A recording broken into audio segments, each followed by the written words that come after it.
What was it about my habitus from working dead end jobs that carried with me into the field of academia? This would be, I think, to scratch the surface of socioanalysis. I don't think it goes nearly deep enough, but it should give you kind of an idea for what I'm getting at. We can socioanalyze ourselves without the need of a clinician or a psychoanalyst or a therapist because we can simply say, okay, what fields have I been in? Was I respected or not? What did I do to gain or lose respect? How did I cope with that? What are the habits that I formed as a way of coping with that?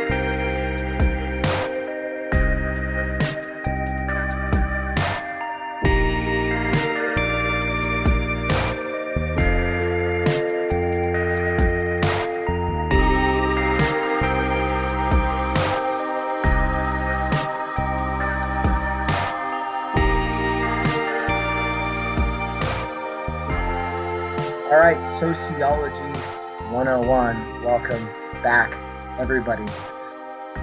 So today is April 10th, and yesterday was a very special day. I did a lecture for Sociology 122. Sociology 122, I get them half as much as you all, and they have to do twice as much of the work, right?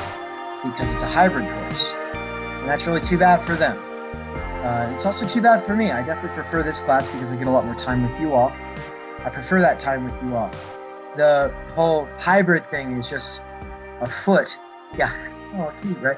No, but like that hybrid course model is just a foot in the door to the robots replacing the professors, right?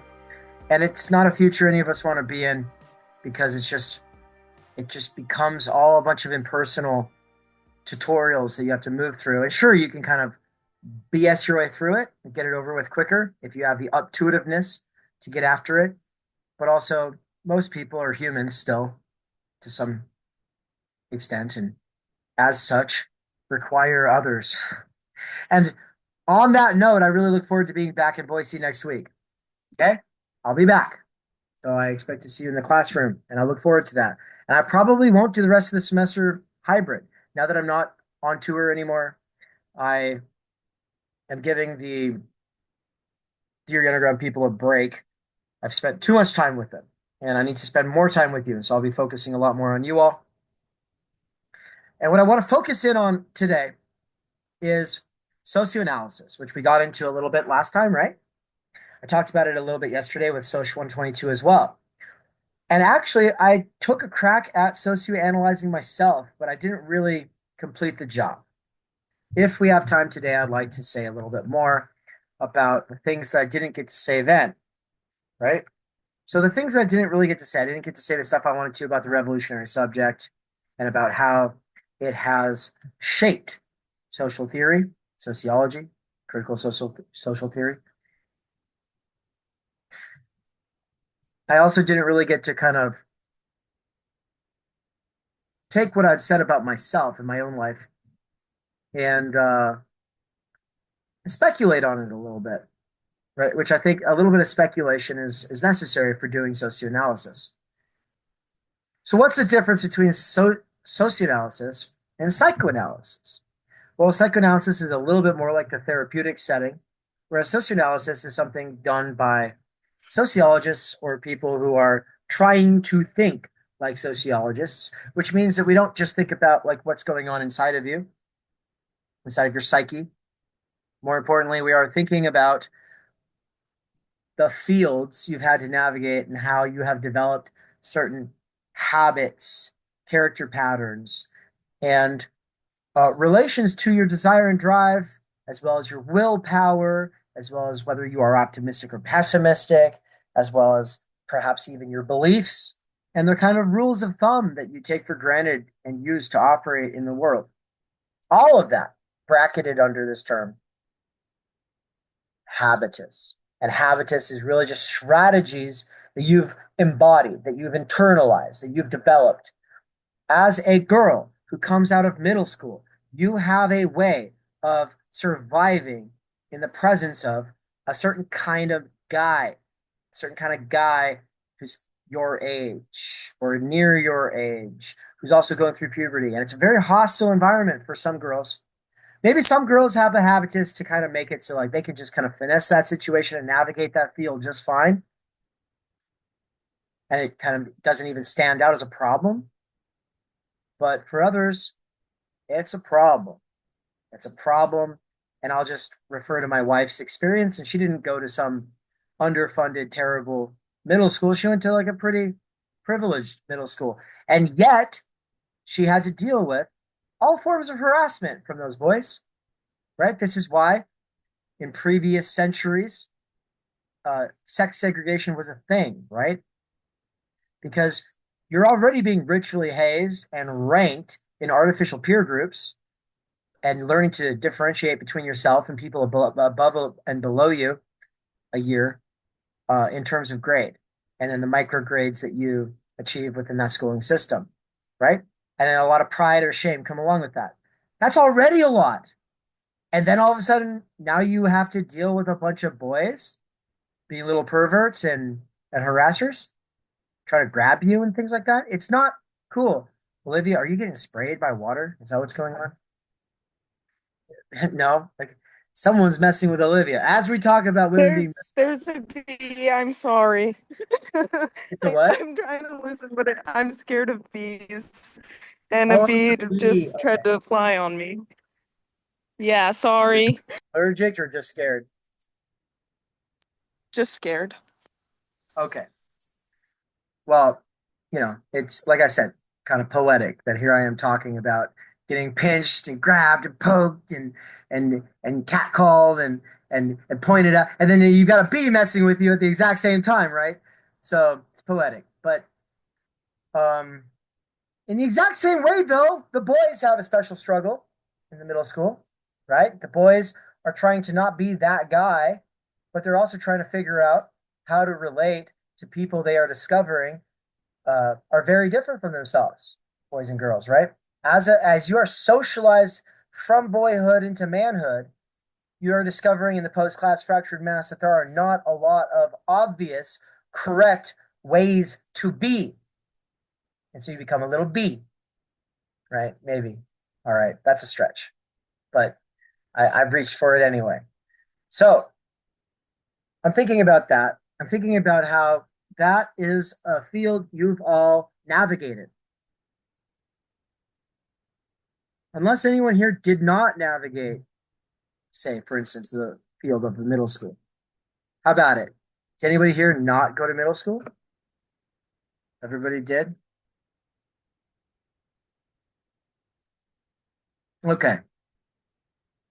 I did not. And so I only have like a sort of outsider perspective. I've taught in middle schools in Belize. I've seen it, what Anne's talking about. I've also seen the effects that it actually has on my nieces and nephews, but also almost everybody I know is a product of that system. And they all have kind of weird hangups about sex and gender that kind of comes out of that tumultuous period. It's a very tumultuous period. It's not easy to be a teenager, especially when you don't have socially legitimate ways of separating yourself from the kids. Arbitrarily turning 18 one day, it's kind of insane that we think that's the difference between a child and an adult. Whereas, like, I don't know, in other societies, you have to go kill like a deer and like do some blood sacrifice and do some ayahuasca and be out in the desert and stare into the eyes of a lion and take its tooth or whatever. I don't know. There's all kinds of get a tattoo on your face. I don't know. There's all kinds of like things that you can do in smaller societies to really go through the rites of passage and to prove, look, I'm different now. But here we say, remember school? Just do more of it. Just do more and more and more. We'll just keep adding on. You'll be 36, you'll still be in school. Great. You'll just have to keep going back to school because the jobs that you're getting will keep getting replaced by robots and you'll not know what to do, right? The future is dismal, right? We've talked about this as a situation with the mode of production, a mode of production that's in transition between one way of living and another way, and we don't really know what that's going to look like. And then we're trying to find our place in the relations of production. What's your position going to be? And the whole point of socioanalysis is to think about where you were, where you are, and where you're going, and how your habitus that has formed from where you were is going to factor into where you are, and then what that has to do with where you're going. And you have to start with yourself. Maybe not. Maybe you don't have to start with yourself. Maybe you could start with someone who's easier to pick apart. Start with your roommate. Talk about how all the weird things that they do is not really just a result of, say, their family life, but it's also the actual institution that they were navigating and the kind of habitus that they developed as a coping mechanism for surviving in that institution. You could do that. But also, you're very interesting to yourself. And if you're not, maybe you've avoided really thinking about it. Well, this class could be an opportunity to really think about it. So, what are the fields that you've had to navigate where there were stakes for status to be won or lost, respect to be won or lost? What are the fields that you've had to navigate? What are the ways that you coped? And now that you are here, it's kind of like the new wine in an old wineskin parable from, I think it's the New Testament, right? Now, I'm a little rusty on this, right? So it's definitely not my lane to be in, but it's just the thing that comes to mind when people say that. The idea is like back in the day, they'd use wineskins, and eventually, after a certain point, like putting new wine into an old wineskin created problems. I forget if it's because it like ruined the wineskin or if it ruined the wine or whatever, but it doesn't really work out. So the thing is like you're in a new field, but you have an old habitus. And with that habitus, you actually have an old horizon of possibilities. You might still be committed to a certain approach to life, to certain beliefs, to a certain worldview, or even like a certain kind of career that really made sense to you when you were in middle school. And now you're trying to fit yourself into that for the sake of consistency, for the sake of making parents happy, valid, but still, might be hard. Might be hard to fit your circle into that square, right? And so I want to think about horizon of possibilities as being a part of your habitus. We don't just get our horizon of possibilities from the media that we consume. We also get it from the coping strategies that we developed in fields that we used to be in. So I'll use an example. I was a working class kid. I was just a working class kid. I didn't go to college until I was like 22, 23, kind of around the cusp of that age transition. And before that, I'd never sat in a real classroom ever. Not once in my whole life. Not only that, I didn't know how to read before the age of 12. Not only that, I never read any serious nonfiction before college. I worked a lot of dead-end jobs before college, and none of them ever worked out for very long. The ones that lasted the longest were installing insulation in homes that were being constructed in Coeur d'Alene, Idaho, and stocking the shelves at a grocery store at night. It was a graveyard shift. Those two jobs were the two jobs that lasted the longest, but I worked a lot of other jobs. Pizza delivery. I made sandwiches for people. I was a prep cook at a restaurant. I was a dishwasher at Olive Garden. I even worked at Hollywood Video, which was like Blockbuster back in the day.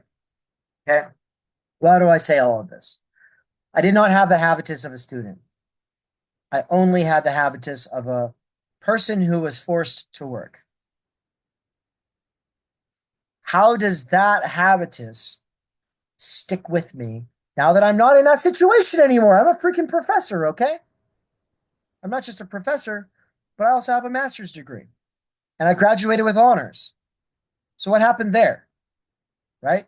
What was it about my habitus from working dead end jobs that carried with me into the field of academia? Well, I'm not going to answer all those questions today, but I'm saying that those are the kinds of questions that I have to think about in order to socioanalyze myself. And I'm hoping that by analogy, you can think about how you would socioanalyze your own life.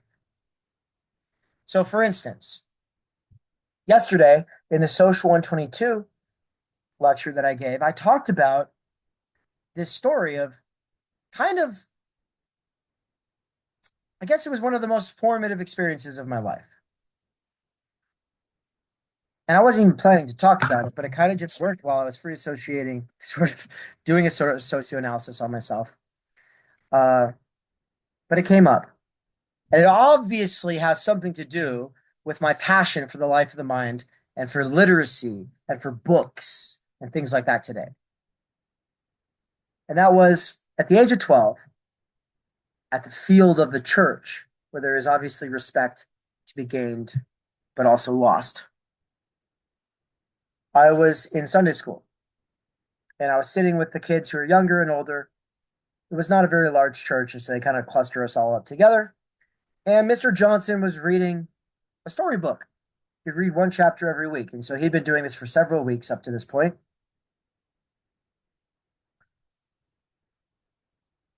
And he says, today we're going to take turns reading. And I was just like, oh no.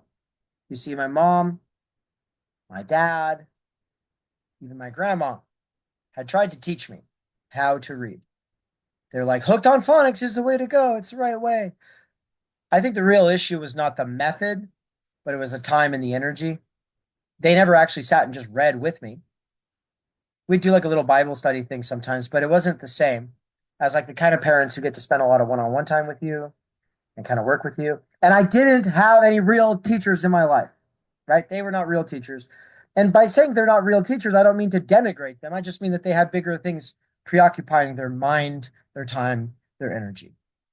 So it was very frustrating that reading did not come as easily for me as it did for other people. And it was a bit of an embarrassment. I was kind of awkward about it. But I also kind of would just forget about it. I'd forget about it all the time. Something happened this day that made it so I could never forget about it ever again. And that was Mr. Johnson says, we're all going to take turns reading. And I braced myself, and when finally the turn comes around to me, I tried to pass. Right? Just oh no, thanks. I'd prefer not to. He's like, no, you have to. Okay. It's a very kind of authoritarian church, And there's a place for that. I'm not trying to denigrate that church either. But I mean, yeah, I used to really hate it. And it was because of this kind of thing that I'm about to tell you about. This kind of thing I'm about to tell you about, some people nowadays would call it child abuse. I don't know if it counts as child abuse. I don't really care. It was definitely a formative experience. And it definitely made me hate Mr. Johnson's guts. Because here's what happened. He goes, no, you're going to read. And I go, and finally, ears burning red. And my ears used to stick out a lot more. Like they used to, when I was a little kid, like they kind of stuck out. It was like embarrassing. People would call them radar dishes. And so I'm sitting there. How dare you laugh at that? It's so, I'm kidding. Anyway, so yeah, my ears are just turning so red. And I say, I can't. And he's like, you have to. And I was like, I don't know how. And I think I was probably mumbling it and just kind of like, ooh, yeah, I can't remember. I can't get outside of my own perspective and know what I really looked like in this situation. But the other kids start laughing. And I didn't know if they were laughing at me because I couldn't read or if they were laughing because they thought I was trolling him. But he definitely thought I was trolling him. He thought I was just being rebellious. Now, here's the thing. The assumption that someone is resisting you when they're not, obviously, that assumption, that can come from a set of field relations.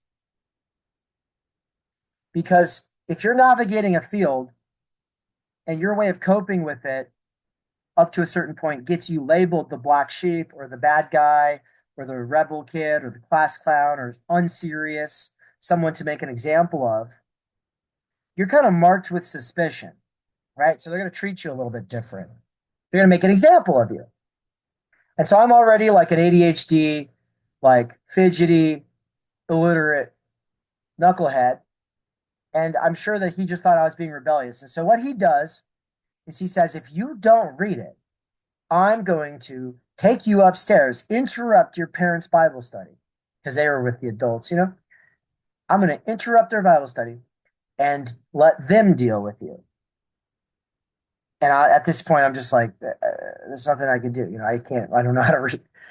He gets up and he walks over and he grabs me by my ear and drags me from the room. And the kids, I think they're laughing. They might have stopped at some point to be like, oh, maybe he's not joking. I don't know. But halfway up the stairs, I was able to rip free of him and run. And he couldn't keep up with me. You know, I ran out of that church and I went and hid behind a bush and I cried. And it was just like the most humiliating thing in my entire life. When I came back after the church, after the main service, my parents were there with him. And they were like kind of clearly like awkward and sad and kind of like, oh, hey, he didn't know, but he has something he wants to say to you. And so Mr. Johnson says, I'm sorry. I never looked at him again. I never spoke to him again. And I really tried to avoid everybody there. I already really didn't get along with most of the kids there. Only like one kid was my friend. And it was like the two of us versus the world. You know what I mean? And now I was like even more awkward around them all. Right. And homeschool kids have a unique struggle if they come from a poor family. And that's a struggle with socialization. Right.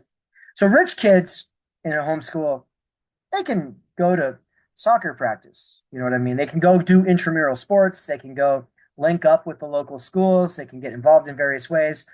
And so that, they can kind of learn to acquire some of the habitus for navigating those kinds of social settings. I did not have that though. So it was very hard for me to be around other people. I could deal with like one-on-one interactions just fine, but dealing with like a whole room of people was always really weird for me. I didn't know how to deal with it. And it took years and years and years for me to learn how to deal with it. Years and years of trial and error. Developing the habitus to be able to navigate almost any social situation that I find myself in took the better part of a decade. And there is something about me that was unique. That was like, it's worth failing. It's worth the risk. It's worth face planting repeatedly and embarrassing myself so that I can figure out how to do social situations. I come from a really big family, and most of my siblings, I'd say, okay, none of my siblings ever really tried as hard as I did. I can think of like one who comes maybe closer, but even then, I looked for failure in a way that no one else did. I looked for difficult situations and I put myself in those. And I also had a terrible stage fright, which I didn't really do anything about until I went to college. It was Communication 101. The video is out there on the internet somewhere. My hands are shaking when I give that talk. Yeah, I don't think you can really tell. There I am, 22 or 23, whatever it is, talking in a cool, calm, and collected, sort of measured way, but nerve wracked. Oral presentation is not easy, which is why the fact that I was able to sort of move that room, that audience of very critical people who were there not for a grade, but there because they are passionate about the field. The fact that I was able to move that audience in Chicago just last Saturday is such a sort of like life-defining moment, because I worked that room and I worked that panel, and nobody else in that room had people laughing the way I did. But I wasn't just joking around. Like some guy came to me at the bar afterwards and said, I was just hanging out trying to say hello to some people or whatever. And this one guy comes and says, "Hey, you're a real joker. That was awesome." And then as he walked away, he turned back and pointed at it. He said, "A real joker." And what he's trying to say is, I don't have to take you seriously. You're a funny guy.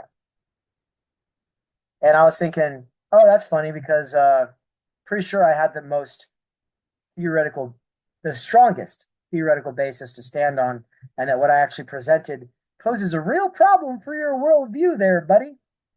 So I guess it's very convenient that you don't have to take me seriously. But I wasn't bothered by it because objectively, I did a good job by anybody's metrics. And, these last 10 years of development, it was not so obvious. It was not so objective, right? And so now it's like, okay, well, what do I do with that?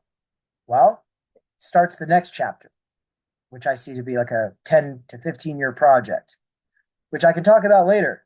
Future goals, blah, blah, blah, the field I hope to eventually enter. Because as far as I'm concerned, I was there in Chicago to mainly settle my accounts with the old, the new, and the fusionist left. I was there to settle accounts with a certain kind of activist scholar. Settling accounts means I feel like they are gaslighting one another. They've been gaslighting me. They've been gaslighting working people.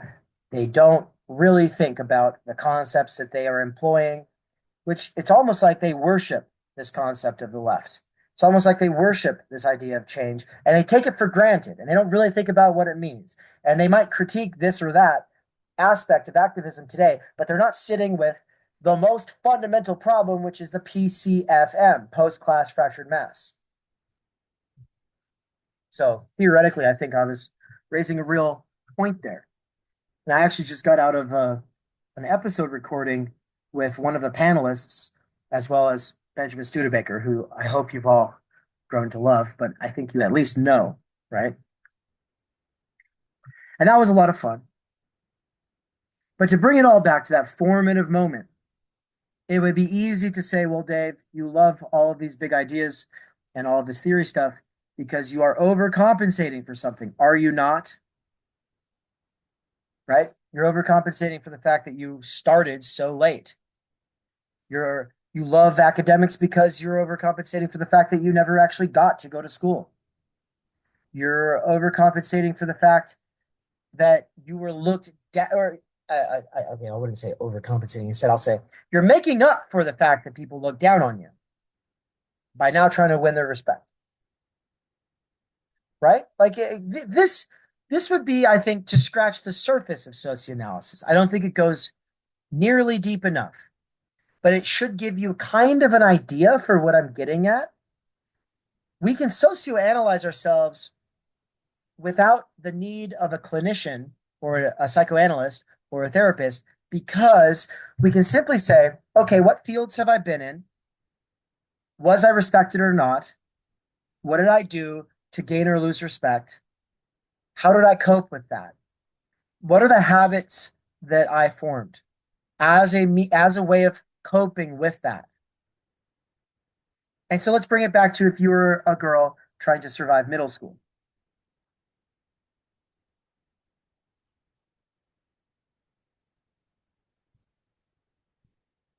Or a little boy who's trying to make sense of how to become a man, who doesn't really have any real father figures to look up to. Not real ones, maybe ones you respect, but also not any that you have serious time and energy with, right? What I want to focus in on is the idea that the schooling system, as it exists today, was established by a certain kind of revolutionary that was counter working class revolution. They were countering working class revolution. It comes from the early 20th century. And the strategy was to get us to see ourselves as extremely different from one another, especially people who are in a pretty similar class position. And that was important at the time because the Carnegies and the Rockefellers, who were the richest people in the world at the time, did not like the looks of working class rebellion. They didn't like unions. They didn't like strikes. They definitely didn't like the looks of what was going on in Russia in 1905. Progressivism has a specific approach that gets adopted by Democrats, but also to a large extent by Republicans, is an ideology that is meant to respond to the working class crises of the time, to make it so that working class people can't organize. This is all in Weapons of Mass Destruction by John Taylor Gatto. And I want to read a couple of quotes that I think are very important for that. But first, I want to say where that's going. I want to say that in that experience where you are being not sex segregated from your supposed peers, but you're actually being interned with them, like inmates in a prison, in a giant facility where you're being treated like cattle, what you develop, and this was obvious to people who lived 150 years before the development of the schooling system. It was obvious to people like Fichte and Spinoza, theorists of education, also philosophers and scientists.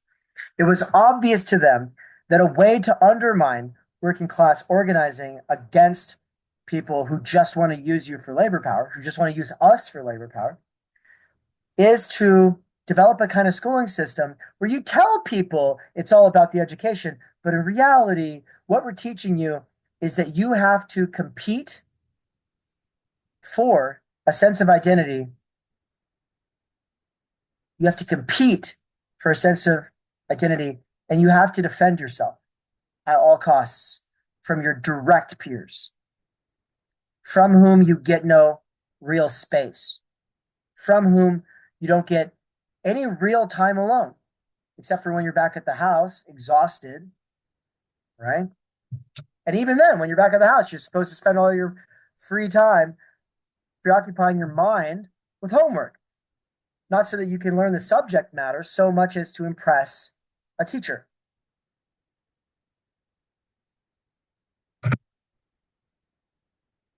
Now, this is all arguable, and people have argued with me about it.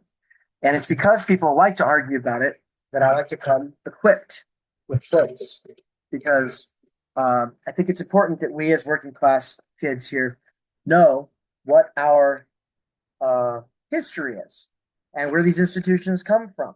Now, working class people for hundreds of years fought for public universal education. We fought for that. Our parents' parents fought for that. But at the point that the richest, most powerful people in the world said, let's give it to them, it was a bait and switch. And they were talking about it in conspiratorial tones openly. It was not a secret. And so I will quote the father of progressivism, Woodrow Wilson, who became president of the United States a few years after this quote.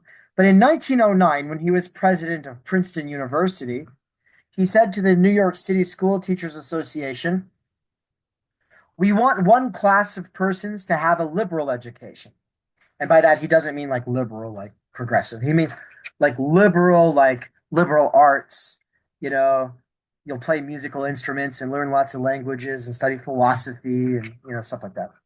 He said, we want one class of persons to have a liberal education, and we want another class of persons, a very much larger class, of necessity in every society, to forego the privileges of a liberal education. Forego means like, you don't get it. You don't get to have those privileges. And instead fit themselves to perform specific manual tasks. Now, Woodrow Wilson was a homie. Not like to us. He wasn't our homie, but he was like the homie for the Rockefellers and the Carnegies. Okay. The most powerful people in world history, it could be argued. Oil, right? Oil tycoons in the case of the Rockefellers, right? Antitrust laws were invented to break up the monopoly that they had on oil. That's how powerful and wealthy they were, right? I forget what the Carnegies were doing, but it was a big deal, okay? These were industrial titans, as we say. They were much more rich and much more powerful than Elon Musk today. Even though if you look at the numbers that Bezos or Musk makes, it looks like they make a lot more money. But because there's so many more billionaires in the field, it's relatively not as powerful because the Carnegies and Rockefellers were billionaires at a time when a billion went a lot further and there were fewer other billionaires. And so today there's over 1,000 billionaires. We just know the names of a few of them. And it's usually people like Musk and Bezos. So what I'm trying to say is the Rockefellers were powerful and they were homies with Woodrow Wilson. And you want to hear what their occasional letter number 1 was for their General Education Board? Well, the quote that matters the most is right here. In our dreams, people yield themselves with perfect docility to our molding hands. The present educational conventions of intellectual and moral education fade from our minds, and unhampered by tradition, we work our own goodwill upon a grateful and responsive folk. We shall not try to make these people, or any of their children, into philosophers, or men of learning, or men of science. We have not to raise up from among them authors, educators, poets, or men of letters. We shall not search for embryo great artists, painters, musicians, nor lawyers, doctors, preachers, politicians, statesmen, of whom we have an ample supply. The task we set before ourselves is very simple. We will organize children and teach them to do in a perfect way the things their fathers and mothers are doing in an imperfect way.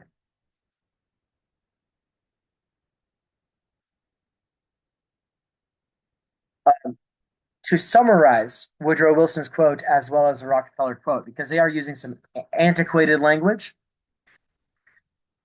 they're simply saying this.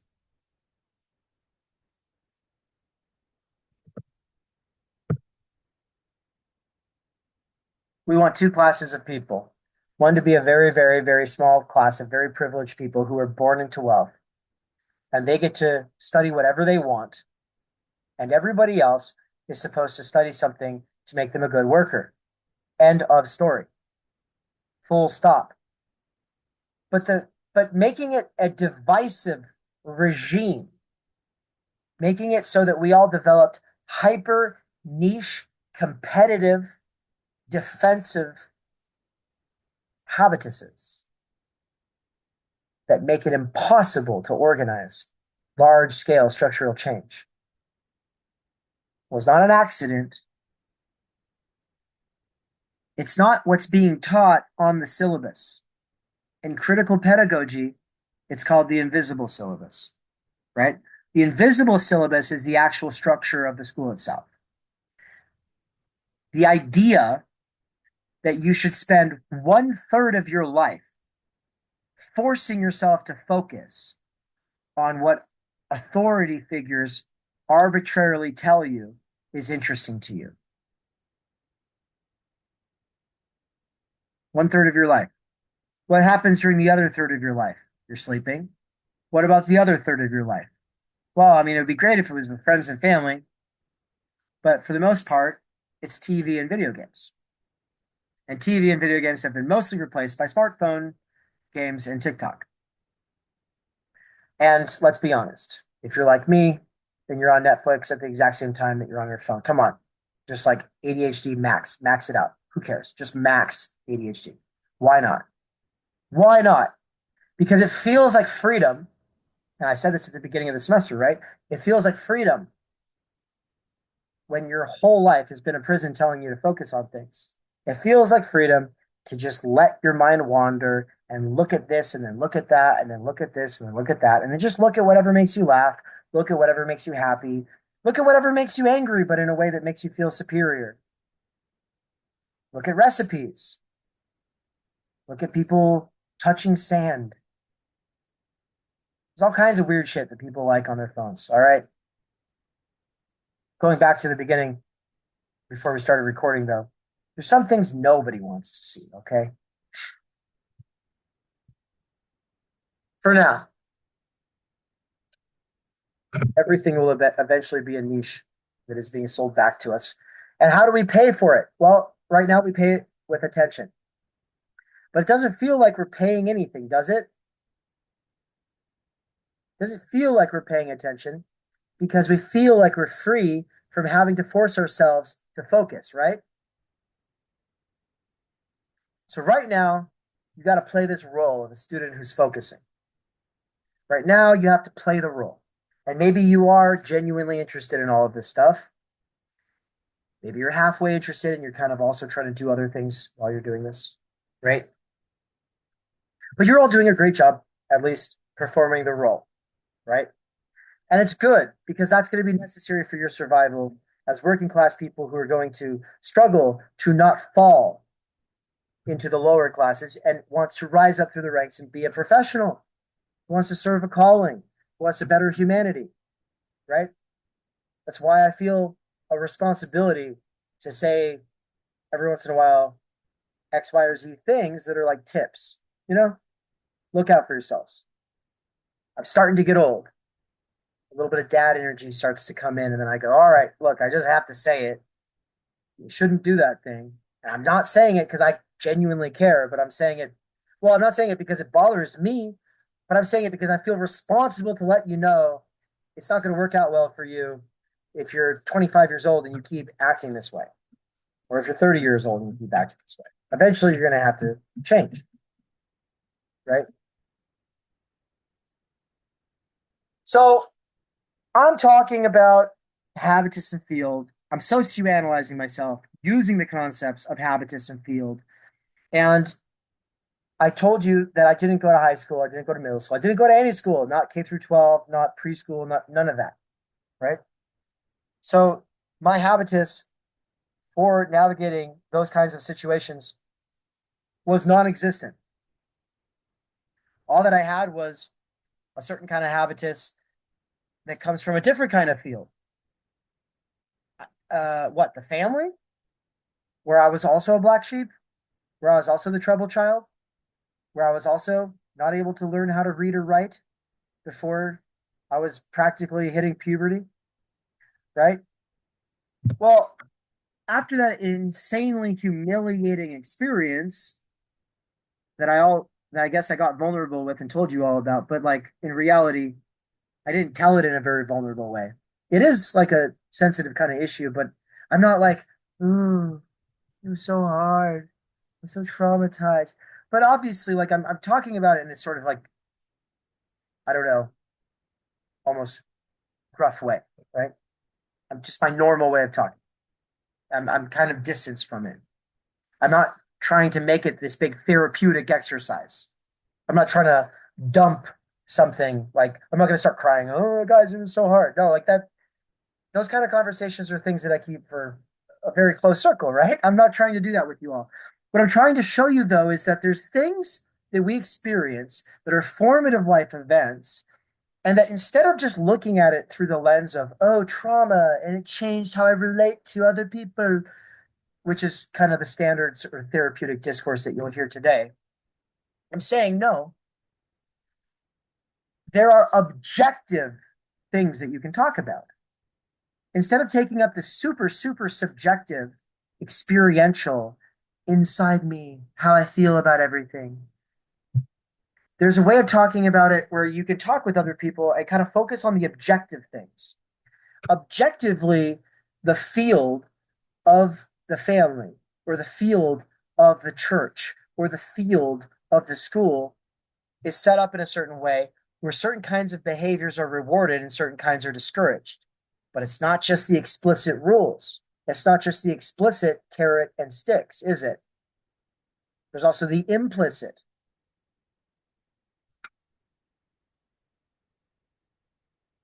The implicit carrots and sticks. So, like, for instance, everybody knows in school you're supposed to sit at the front of the class or 2 seats back, and you're supposed to nod and smile and take notes and ask a question and swing by office hours and say, what's up?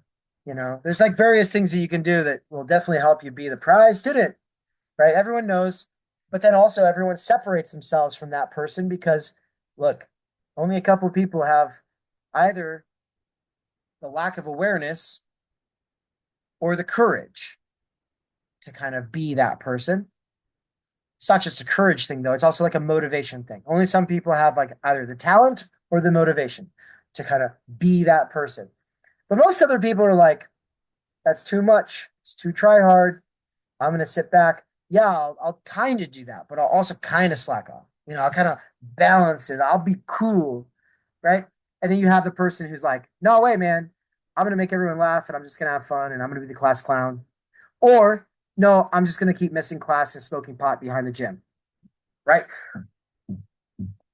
I'm using concrete examples in a specific field where there is respect to be won or lost, but it's not just respect to be won or lost from the teacher or from the institution, but also from peers. Some people choose to fight their battles to win a certain kind of respect from a certain kind of peer, whereas other people choose a certain kind of position or role performance that is going to gain them respect from a certain kind of teacher or from a certain kind of institution. And a lot of this might have to do with your natural disposition. You might have a natural disposition that makes it easy for you to be the punk who says, I don't care about all that. I'm going to go skateboard and smoke pot behind the gym. Like Nance. Right?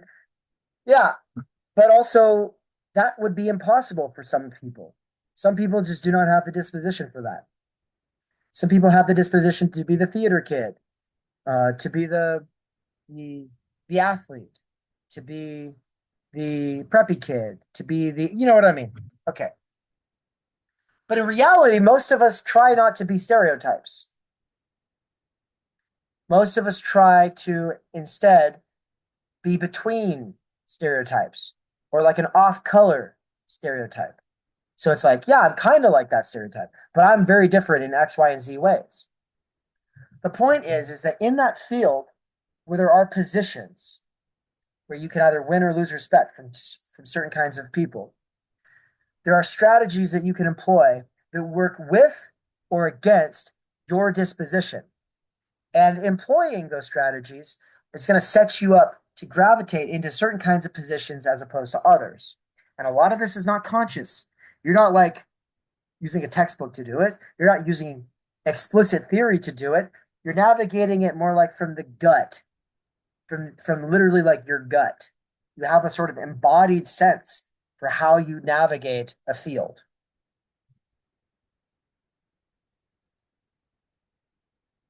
Okay, how are we doing for time? We're doing just fine, right? So on your final project, whether you decide to do a paper, a podcast, or an oral presentation, or try to pitch me on something else, I'm going to want you to try to socioanalyze your life. And I want you to focus in on one thing in particular.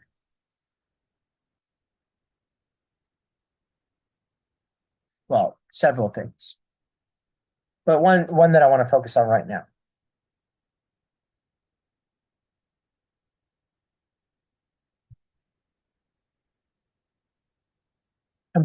Competition and defensiveness,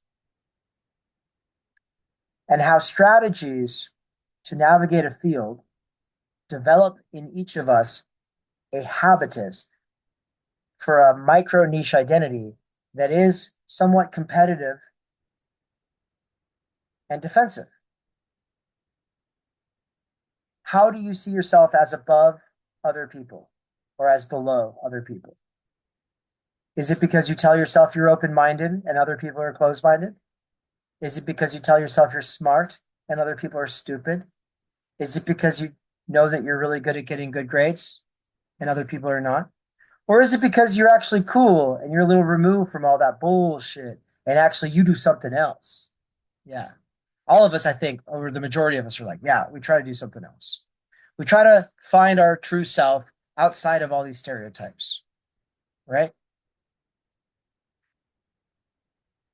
And I wonder how many of you have experienced what they call culture shock, leaving high school and going into university or anywhere else, maybe the workplace. And I wonder if that culture shock could be related to the habitus that you acquired when you were in the field of the school,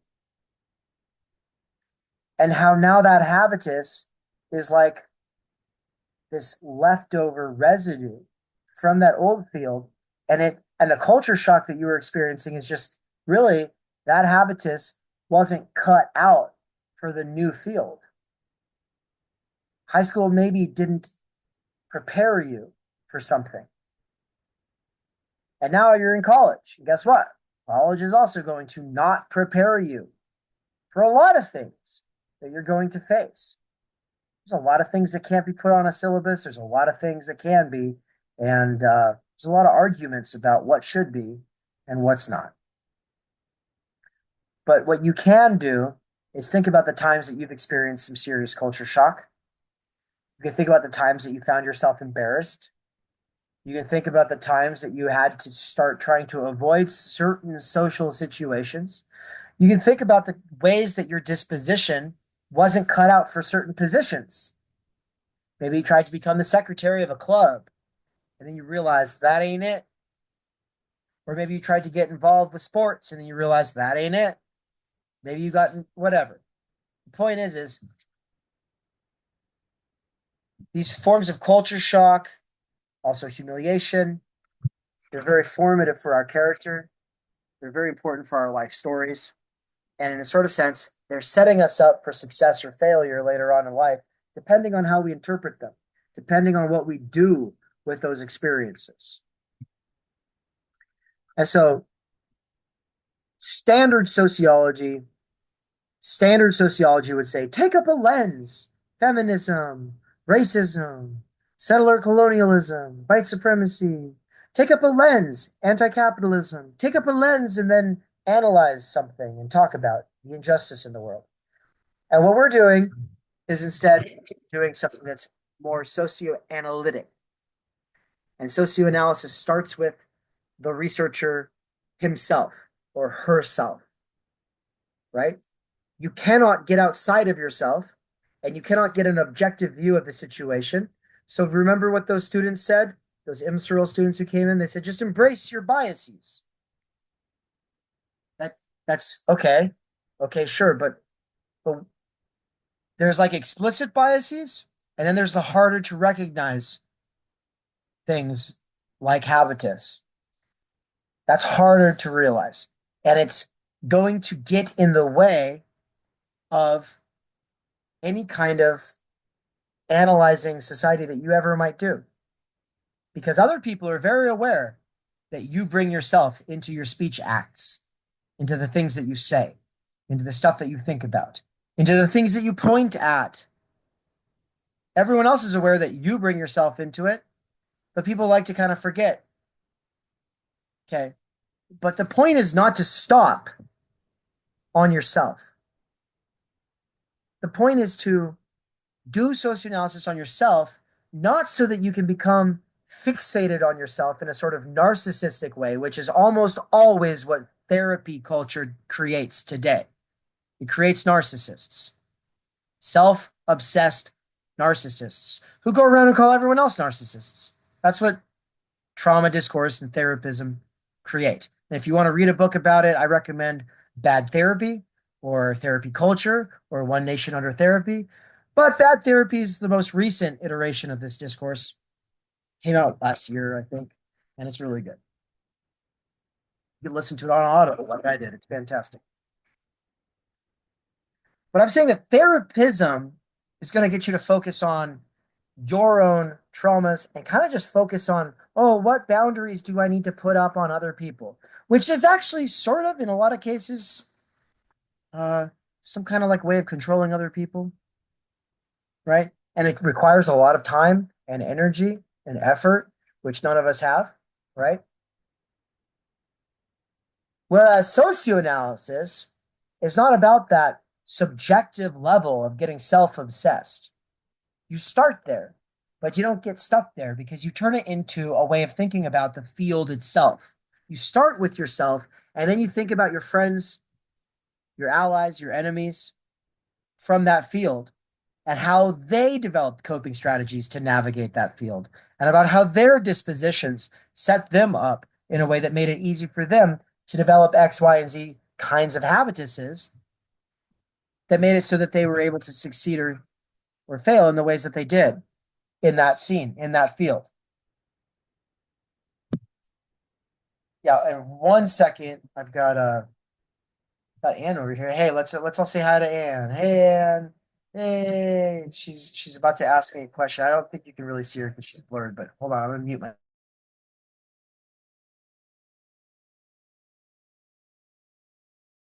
Okay. Yeah, she wanted a hat to work with. I don't think here, just use this hat. Yeah. That's a good work hat. Yeah. Anyway, she needs a workout right now because she's out in the sun. We're at my parents' farm, and Anne's helping my mom here on the farm. So, with the final 15 minutes, I just kind of want to give you all an opportunity to ask any clarifying questions about all that. I know it's a lot. You might need a couple weeks to process it, but anybody have anything that comes to mind?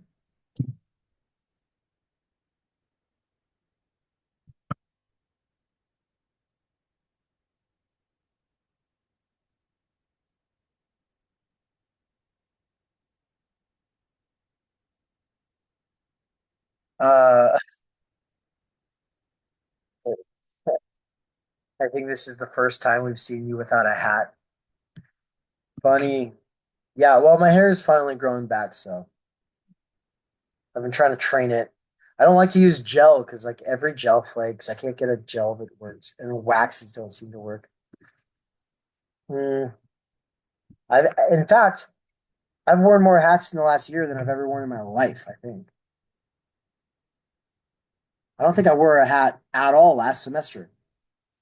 I wore a blazer over a t-shirt and like dark pants and leather shoes, and I looked semi-professional when I was teaching last semester. Um, the vibe was very different this semester, that's for sure. I think what I like about the dad hat or the baseball cap, which I, by the way, spent most of my life hating or kind of thinking was kind of cringe or whatever. What I like about it is like, I think there's something kind of autistic and ADHD about me that likes to hyper focus on things. And I found that like lowering it when I'm really focused on something actually helps me focus more. It's like objectively I'm focusing. And it's interesting. I don't know if it's purely in my head or if there might be something to it. It's definitely cutting out some of what I would have otherwise been distracted by.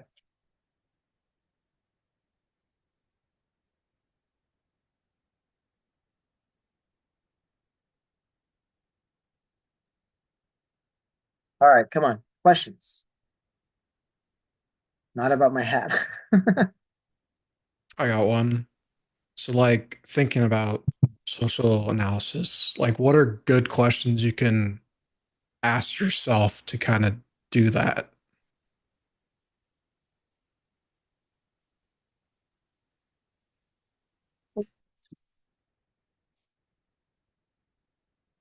I don't want to repeat myself too much. I feel like I would be kind of beating a dead horse here after a certain point.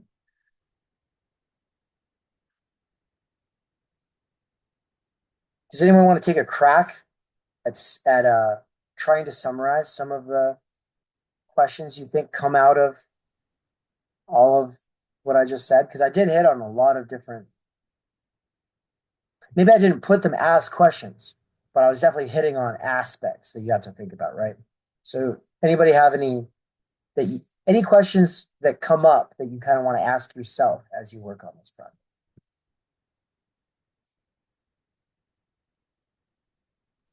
Um, I was kind of thinking like what environments or fields I've been in before that shape how I navigate the field that I'm in now. Yeah. If you have a piece of paper in front of you and you really want to think about this to kind of prepare yourself to do this project, That B is back. Then write down A, B, and C in a sort of linear progression with arrows between each one. So it's like A, arrow to B, arrow to C. And then under A, you've got present. Under B, no, sorry. Under A, you've got past. Under B, you've got present. And under C, you've got future. And then underneath the past, put the fields that you've been in, the main fields that have formed your character or your habitus. See, I'd say character is a subheader under habitus. Habitus is more than just character, but character is also part of it. Because usually when people talk about character, they don't say that that includes your beliefs. They don't usually say, when they talk about character, they're not usually thinking about your horizon of possibilities, right?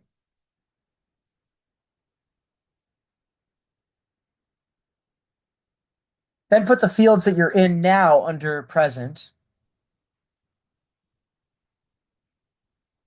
And then put the fields that you think you'll be in later under future.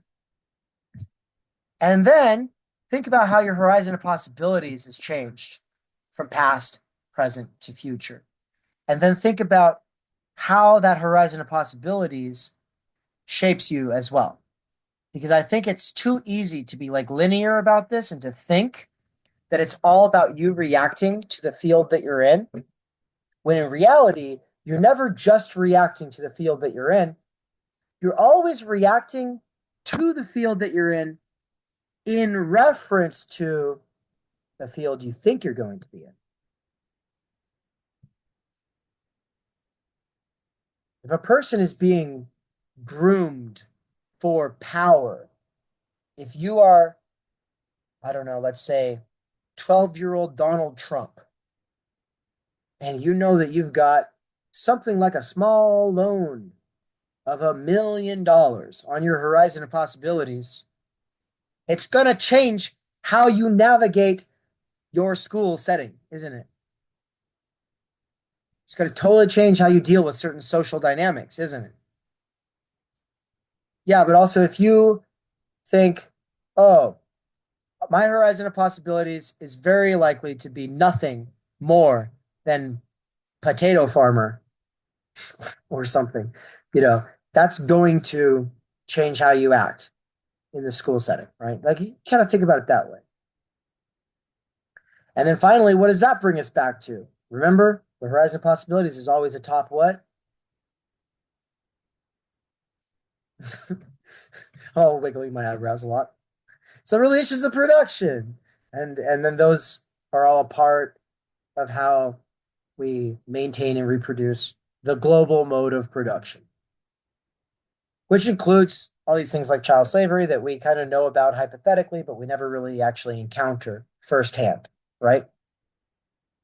Because when you're in the store getting your MacBook Pro or whatever, you don't see the mud, the tears, the sweat, the blood, the foreclosed horizons of possibility, the people in the sweatshops, the people dead in mines. You don't see that.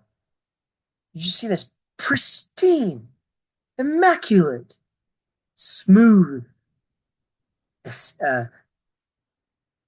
minimalist, chic kind of laptop,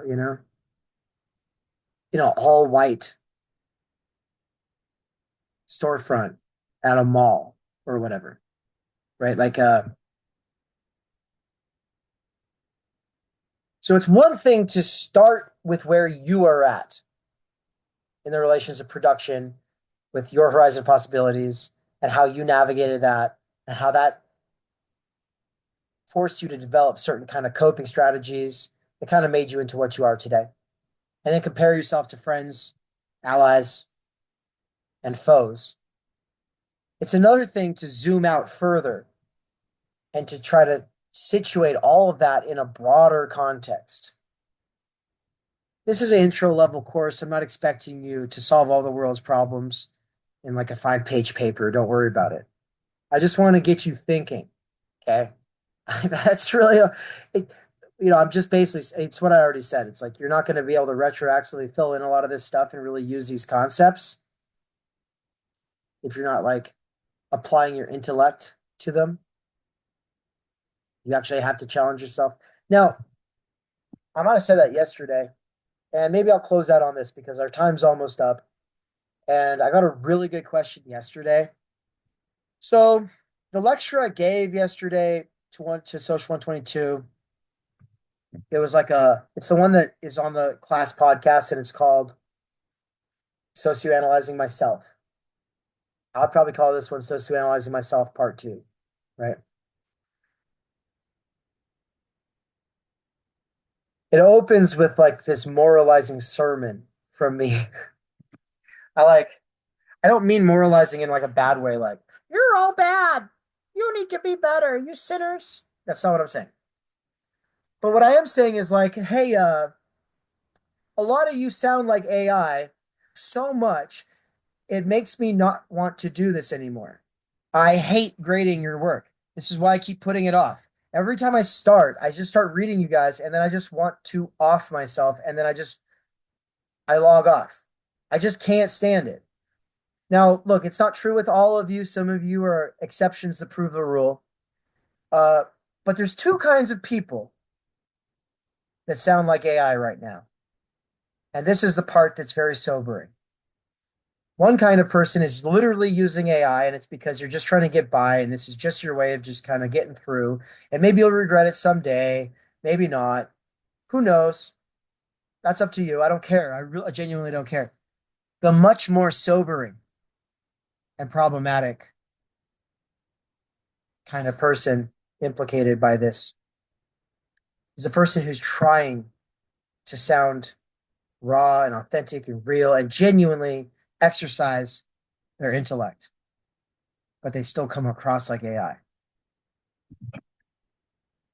And that really sucks. Like you're in college now. Like there should be no questions about it. You should have already found your voice. But if you're sounding like AI, you did not find your voice. Some of you, when I read you, I am reading the voice of a real human. Other times when I read you, even if a real human wrote it, it still comes across like AI. And then I blame the schooling system, and I talk a lot about that, right? By the way, for the DMs here asking me questions, please stick around after and I'll answer them. But while we're within the time constraints, I want to finish saying this thing, because I've received a few DMs asking questions. So just stick around after if you want to chat a little bit. I've got a little bit of time. Is there anything more embarrassing than like genuinely trying and still sounding like AI? Maybe not, because you could turn right around and say, well, the AI is just getting really good. And I can tell you, yeah, as good as the lower 50% in the class, in every class. So if that's you, robots are coming for you. And you have to find a way to find your voice. And really, that means like learning how to think, because writing is a really important component of thinking. And the schooling system has used writing and math to punish us and to help us develop these hyper niche competitive and defensive identities. So what was the really good question that I got asked afterwards? I won't say his name because he stuck around until everyone else was gone. And he seemed genuinely troubled by my little opening sermon about how sad it is that some people are starting to sound like AI even when they're trying not to, and even when they're not cheating. Right? He said, I started thinking like maybe I sound like that. And so I started looking back at my responses, and I'm thinking, you know what? The stuff I write really comes off like a textbook. And so I pulled up some of my papers from high school, and I was looking at those. And those also look like they are textbooks. I'm really good at writing like a textbook, but not like a person. How do I write in a way that doesn't sound like AI? And I thought that is probably the most important and sort of sobering question ever. And it's becoming, I think, a motivator for some people to get more serious about life, to get more serious about reading, to get more serious about writing. Some people are like, oh, I'm going to get replaced by a robot. Might as well not try. But other people are like, oh, I sound dumb and scripted. I sound boring. I have nothing original to say. I want to do something about that. And I just want to say, I didn't really start reading serious nonfiction until I was your age. So I'm not saying that I'm like the model or whatever, but I'm just saying getting kicked in the pants by a reality like that could be the opportunity to change your life for the better. It really could be. And so all hope is not lost. This is just the beginning. They say your brain stops developing at 25. That's stupid bio-neural reductive bullshit. It's bio-reductive, neuroreductive bullshit. Because no, your mind will never stop developing. Unless you let it atrophy for the rest of your life, and then you become senile at the age of 30, develop dementia by the age of 40. I mean, that's the trajectory some people seem to be on. But if you take hold of life, if you seize it, you can make a lot out of it, right? And so all hope is not lost. In fact, realizing that you sound scripted and dumb is the very beginning of getting serious. Getting humiliated when I was 12, and then also getting an F in the first week of my freshman year in community college. Those are the sort of kicks in the pants that I needed to take things more seriously. Maybe it will work for you. Maybe something else will work for you. Who knows? But I'm just putting that out there. Well, I'm about to let you all go, but I just want to let you know, we recorded a very special episode last night where I brought in Benjamin Studebaker and Daniel Garner, and I asked them both that question, how to write so that you don't sound like AI. And both of them love to write. I love to write. And we all had a really powerful conversation. And if you listen to it, I think it'll help you write. It'll help you find your voice, and it'll be very inspiring for everybody. So I'll send you all that link through an email as soon as we're done here. And we're done here. So thank you. Hang around if you got questions, but otherwise, I'll see you in the flesh next week. Peace. Thank you for class. Take care. And then hold on one sec. Let me push this. We cannot do direct revolution, but the only way to lay the foundation for it is to do what you are doing to move the underground. It's a theoretically correct title. Theory Underground exists to cultivate the conditions necessary for a working-class intellectual renaissance that goes beyond old political categories or other identitarian niches. At TU, autodidact workers with earbuds and professionals who see no future in existing institutions or movements are able to challenge their doxa and develop an understanding of the situation we are in. If you subscribe at theoryunderground.com, you'll get access to a package of courses, including my Intro to Fault Line Theory, which includes Intro to Nick Land and Intro to Slavoj Žižek. These courses are being woven with the 3 courses that take place on a month-to-month basis, spread out throughout the year of 2025. Those courses are 12 Core Concepts and the Fundamental Problems with the Situation Today with social theorist David McKerracher, 12 Essential Political Thinkers with political theorist Benjamin Studebaker, and The Philosophy of Nature with philosopher Nina Power. The way these all get woven together at a deeper and more meta level is through the ongoing research seminars led by David McKerracher, Benjamin Studebaker, and Michael Downs, where they engage with one another's work by sharing developments from their own perspectives, theory, and research. If you subscribe at higher levels and support our work, we'll support your development with bespoke teaching.